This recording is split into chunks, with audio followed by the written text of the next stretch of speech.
தக்காளி சாப்பாடு எப்படி பிரியாணி சுவையில் பண்ணலான்னு இப்போ பார்க்கலாம். பட்டை, பிரியாணி இலை, 1 டேபிள் ஸ்பூன் சோம்பு, ஒரு அன்னாச்சிப்பூ,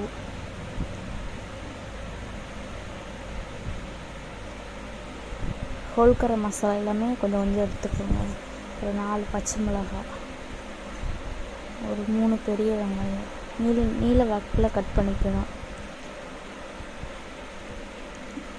2 டேபிள் ஸ்பூன் இஞ்சி பூண்டு பேஸ்ட்டு, ஒரு கைப்பிடி புதினா, ஒரு கைப்பிடி கொத்தமல்லி எல்லாம் போட்டு நல்லா குக்கரில் எல்லாம் ஒன்றா வதக்கிட்டு ஒரு 3 தக்காளி அடித்து ஊற்றிக்கோங்க. ஒரு தக்காளி நறுக்கி போட்டுக்கோங்க.